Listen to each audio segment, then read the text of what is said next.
സിപിഎമ്മിന് രാഷ്ട്രീയ തിരിച്ചടിയോ? നമസ്കാരം. മറുപുറത്തിന്റെ മറ്റൊരു അധ്യായത്തിലേക്ക് ഏവർക്കും സ്വാഗതം. സിപിഎം നേതാവ് ഇ ജയരാജനെ കൊലപ്പെടുത്താൻ ശ്രമിച്ചതിന്റെ ഗൂഢാലോചന കേസിൽ ഒന്നാം പ്രതിയായ KPCC പ്രസിഡന്റ് കെ സുധാകരനെ ഹൈക്കോടതി കുറ്റവിമുക്തനാക്കി.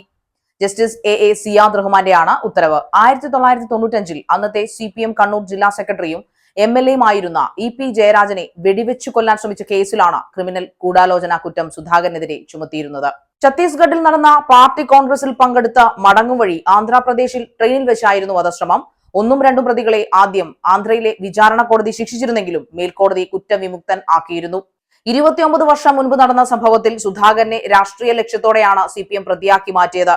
അതിലാണ് ഇപ്പോൾ സുധാകരന് പങ്കില്ലെന്ന് കോടതി വിധിച്ചത്. കോടതിയുടെ നിലപാട് ശരിയാണെന്ന് അടിവരയിട്ടുകൊണ്ടാണ് ഹൈക്കോടതിയുടെ വിധിയെന്നും ഈ വിധി സ്വാഗതാർഹമാണെന്നും പ്രതിപക്ഷ നേതാവ് VD സതീശൻ പറഞ്ഞു. ആദ്യ കേസിൽ ഗൂഢാലോചനാ വാദം ആന്ധ്രയിലെ കോടതി തള്ളിയതാണെന്നും ആന്ധ്രയിലെ കോടതി തുടരന്വേഷണം ആവശ്യപ്പെടുകയാണോ വേണ്ടതെന്നും ഹൈക്കോടതി നിരീക്ഷിച്ചു. ഇതിൽ ഗൂഢാലോചനയുമായി ബന്ധപ്പെട്ട സാക്ഷികളടക്കം ചിലർ അധികമായി ചേർക്കപ്പെട്ടതുകൊണ്ട് മാത്രം നിയമപരമായി സാധുത ലഭിക്കില്ലെന്നും ഹൈക്കോടതി ചൂണ്ടിക്കാണിച്ചു. പ്രതീക്ഷിച്ച വിധി തന്നെയാണ് തനിക്ക് ഹൈക്കോടതിയിൽ നിന്ന് ലഭിച്ചതെന്നും തന്റെ നിരപരാധിത്വം ബോധ്യപ്പെട്ടതിൽ സന്തോഷമെന്നും KPCC അധ്യക്ഷൻ കെ സുധാകരൻ പറഞ്ഞു.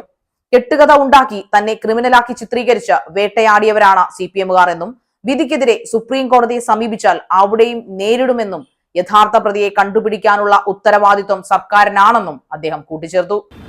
കുറ്റവിമുക്തനാക്കുന്നത് കോടതിയാണ്. അതിൻ്റെ സന്തോഷം ലഭിക്കുന്നത് എനിക്കാണ്.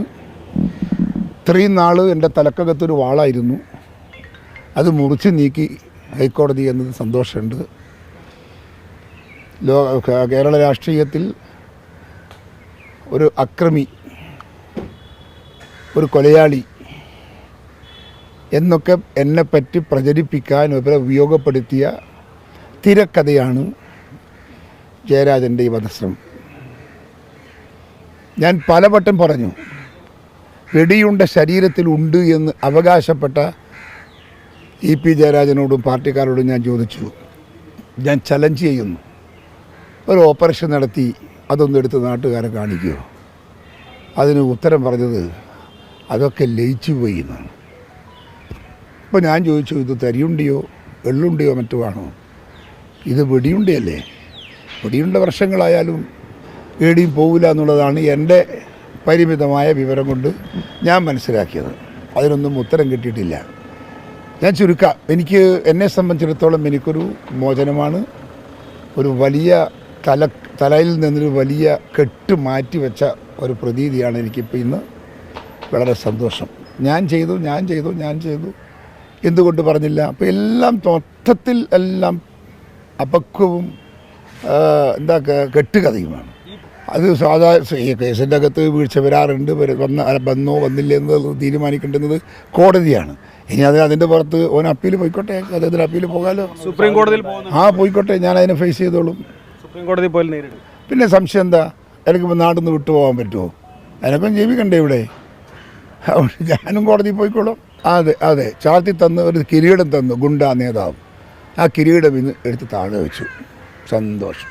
കേസ് തന്നെ രാഷ്ട്രീയമായി ഇല്ലാതാക്കാനുള്ള CPMന്റെ പദ്ധതി ആയിരുന്നെന്നും ക്രിമിനലായി ചിത്രീകരിക്കാൻ ശ്രമിച്ച CPMന്റെയും BJPയുടെയും രാഷ്ട്രീയ നയങ്ങൾക്കേറ്റ കനത്ത തിരിച്ചടി കൂടെയാണെന്ന് കോടതി വിധിക്ക് ശേഷം സുധാകരൻ അഭിപ്രായപ്പെട്ടു.